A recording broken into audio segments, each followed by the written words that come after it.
तो पुर्तगाल की नेशनलिटी को लेके है। जितने हमारे प्यारे भाई एशियन कंट्री से, इवन अमेरिका, इंग्लैंड से जितने भी ये सारे लोग आ रहे हैं, स्पेशली हमारे एशियन कंट्री से, तो उनको फर्स्ट कार्ड कितने टाइम में मिलता है, पासपोर्ट तक कितने टैक्स देने होते हैं, पहला कार्ड कब आता है, दूसरे कार्ड का जो पहला कार्ड होता है वो 2 साल का होता है, 2 साल के बाद कितने साल का कार्ड मिलता है, उसके बाद क्या होता है, उसके बाद क्या होता है, ये सारी एक बड़ी शॉर्ट वीडियो आपके लिए बनाने वाले हैं। तो प्लीज़ वीडियो एंड तक देखिएगा। तो आए वीडियो शुरू करते हैं। अस्सलाम वालेकुम अरसलान भाई, कैसे हैं आप? ठीक ठाक? वालेकुम सलाम, बिल्कुल ठीक ठाक माशाल्लाह। Welcome back again in Lisbon, Portugal. सबसे पहले तो मैं आपका शुक्रिया अदा करता हूँ आपके इस खूबसूरत माइक का, जो आपने मेरी वीडियो के लिए मुझे यूज़ करने के लिए दिया। दूसरा अरसलान भाई, आज का टॉपिक तो मैंने आपको बता दिया, हमारा नेशनलिटी को लेकर है। जी जी मुझे सिर्फ शॉर्टली ये बताइएगा कि पहले आदमी आता है, फाइल लॉक कराता है, पहले ये कार्ड आ रहा था 2 साल में, अब ये 22 महीने में लोगों को मिल रहा है, आने वाले दिनों में और करीब हो जाएगा। पहला कार्ड के बाद क्या? पहले के बाद दूसरा कार्ड। पहला कार्ड, ठीक है, पहला कार्ड मिला हमें, सॉरी आपको इंटरप्ट किया, पहला कार्ड मिला फॉर एग्जांपल हमें 22 महीने बाद, फाइल लॉक के बाद। पहले कार्ड के बाद दूसरा कार्ड कितने अरसे का मिलता है? जी, पहले कार्ड के बाद जो दूसरा कार्ड है ये ऑटो रिन्यूअल है। इसके लिए आपको सेफ में भी जाने की आजकल ज़रूरत नहीं है। आपने जस्ट मोबाइल में लॉगिन करनी है अपनी ईमेल पासवर्ड, बैंक अकाउंट से 165 यूरो के करीब राउंड अबाउट आपकी फ़ीस है, और 3 ईयर का दूसरा कार्ड मिलेगा। पहला 2 ईयर का, दूसरा ऑटो रिन्यूअल है। ये भी याद रखिएगा गाइस, आपको किसी अपॉइंटमेंट की, किसी ऑफिस में जाने की ज़रूरत नहीं है। आपका पहला कार्ड जैसे ही ख़त्म होने वाला हो, आपकी ऑटोमेटिकली ईमेल रजिस्टर करेंगे और आपकी रेजिडेंस कार्ड पे जो नंबर होंगे वो पुट करेंगे, तो आपको ऑटो रिन्यूअल का ऑप्शन आ जाएगा। वहाँ पर आपने फ़ीस पे करके 3 ईयर का दूसरा कार्ड ले लेना। मुर्जी और मुर्तज़ा शाह साहब को दुआएं देनी है। जी अच्छा, मुझे ये बहुत सारे लोग, मेरे जितने सब्सक्राइबर हैं, वो यहाँ आपको पता है पेपर के लिए ज़्यादातर सब लोग आते हैं, क्योंकि इस पासपोर्ट, ये शेंजन पासपोर्ट है और सब बड़े आसानी से मिल जाता है। इसके बाद पूरी दुनिया में एक्सेस आपका बड़ा आसान हो जाता है। पाकिस्तान के हालात थोड़े से नरम हैं, जिसकी वजह से बहुत बड़ी तादाद लोगों की वहाँ यहाँ माइग्रेट कर रही है। तो हम सब लोगों की दुआ है, हमारे जितने प्यारे बहन भाई पाकिस्तान से बिलोंग करते हैं, चाहे वो इंडिया से बिलोंग करते हैं, चाहे बांग्लादेश से बिलोंग करते हैं, हमारी सच्चे दिल से उनके लिए दुआ है कि परवरदिगार, अगर वो इंडिया से हैं तो उनके मुल्क को तरक्की दे, अगर वो पाकिस्तान से हैं तो परवरदिगार पाकिस्तान को तरक्की दे, और बांग्लादेश से हैं तो बांग्लादेश को तरक्की दे। और हम अपने कंट्रीज़ के ऊपर जाते हुए देखें, अपने कंट्री की खुशियाँ देखें, इलाही आमीन। क्योंकि परदेश काटना एक ज़माने में, आपको याद होगा, ये टॉपिक से हट रहा हूँ, कि जिस ज़माने में किसी को सज़ा देनी होती थी तो उसको मुल्क बदर कर दिया जाता था, काले पानी की सज़ा। बिल्कुल ऐसा ही। अब ये जितनी खूबसूरत यहाँ पे चहल पहल नज़र आ रही है, लेकिन इसके पीछे यकीनन एक दिल में कनक रहती है कि हाय हमारा पाकिस्तान, ठीक है ना, हाय हमारा कंट्री। टॉपिक पे वापस आते हैं अरसलान भाई। पहला कार्ड आया 2 साल का। मैंने ये सुना था कि पहला कार्ड 2 साल का जब ख़त्म होता है और आप 3 साल के लिए कार्ड के लिए अप्लाई करते हैं तो आपको 12 टैक्स देने ज़रूरी हैं, उसके बगैर आपका कार्ड रिन्यू नहीं होगा। इसमें कहाँ तक बात सच्ची है? जी, ये असल में पता है क्या है, पूरी बात जो है सेफ का कहीं लॉ नहीं है कि इतने टैक्स होने ही होने चाहिए, लेकिन आपके पास मिनिमम वर्क कॉन्ट्रैक्ट चलता हुआ और पिछले 3 टैक्स तो वो जमा करते थे, ठीक है।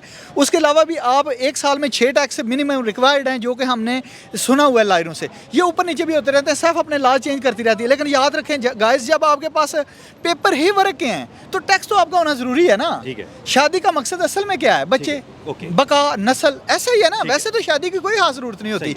शादी का मकसद हमारे दादा ने की, हमारे नबियों पैगंबरों ने की, और आगे नस्ल दर नस्ल चलती है। सेम ऐसे ही जो वर्क परमिट के पेपर मिलते हैं, ये टैक्स बेस पे मिलते हैं और काम का होना ज़रूरी है। जी ठीक है। दूसरा सवाल मेरा ये था कि जब 3 साल का आपको रेजिडेंस मिल जाता है, दूसरा कार्ड जब आपका रिन्यू होता है 3 साल का, वो 3 साल के बाद जब आप आगे आप नई एप्लीकेशन देते हो कार्ड रिन्यूअल के लिए, तब तक कितने टैक्स होने चाहिए? इसके बारे में कुछ? हर साल में मिनिमम 6 टैक्स तो रिक्वायर्ड हैं ही हैं, जो कि सब पूछ लेती है कि आप बिल्कुल फ्री थे।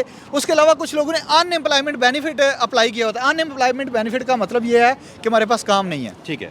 गवर्नमेंट अपनी तरफ से उन्हें रिलीफ देती है, उन्हें पैसे भी मिलते हैं और उनका टैक्स भी भरती है। उस सूरत में भी आपका कार्ड, रेजिडेंस कार्ड रिन्यू हो जाएगा। लेकिन गाइस याद रहे, आपने इमिग्रेशन वर्क परमिट बेस पे ली हुई है तो आपके पास काम का होना ज़रूरी है। आप कोशिश करें 12 के 12 ही टैक्स आपके पास होने चाहिए। अच्छा, तीसरा सवाल मेरा ये है, 3 साल का कार्ड खत्म होने के बाद फिर अगला कार्ड क्या और 2 साल का मिलता है, या आप फिर पासपोर्ट के लिए एलिजिबल होते हो?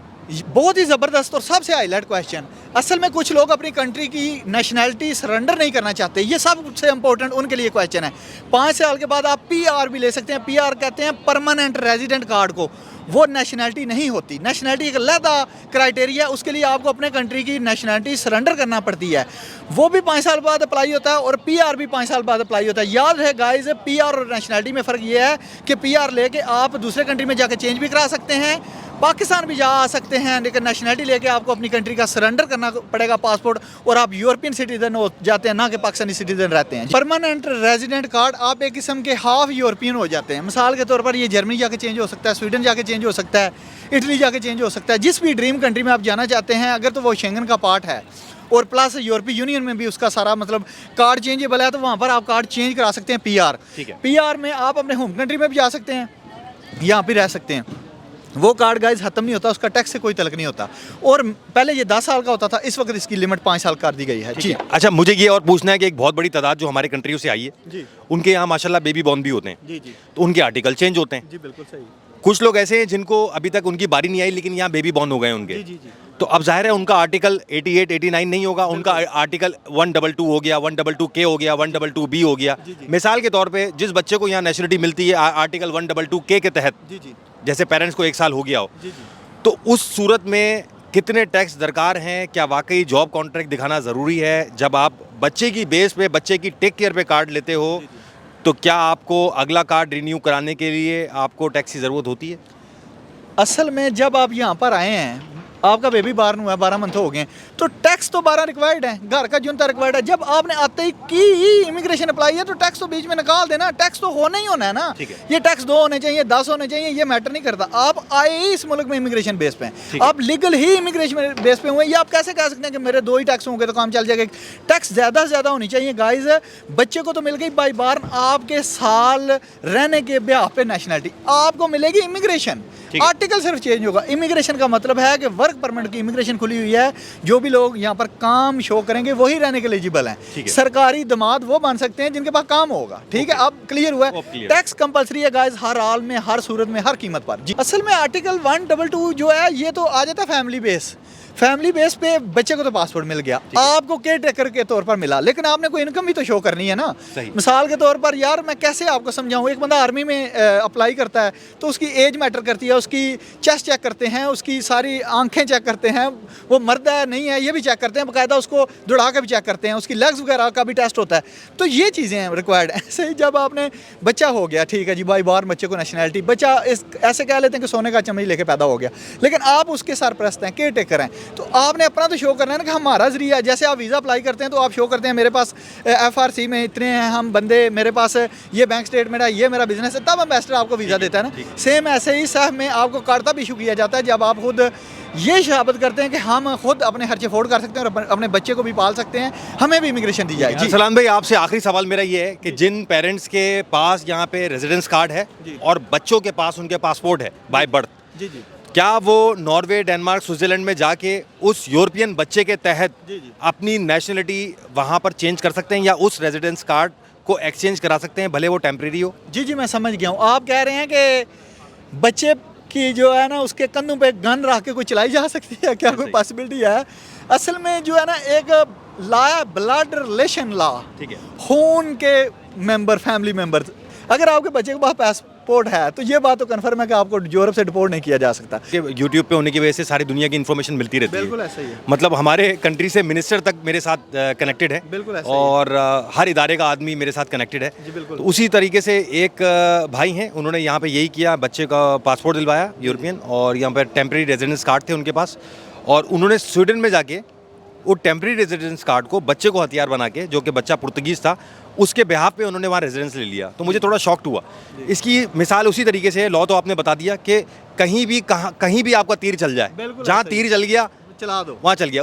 ये बिल्कुल उसी तरह है कि जब मैं बैंक अपना अकाउंट ओपन कराने गया था, जो मेरे साथ का लड़का था उसका अकाउंट इन्होंने ओपन कर दिया था सेम कागजात पे, और मेरा नहीं किया था, A to Z सेम कागजात पे।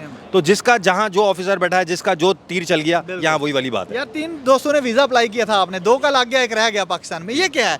लक, किस्मत।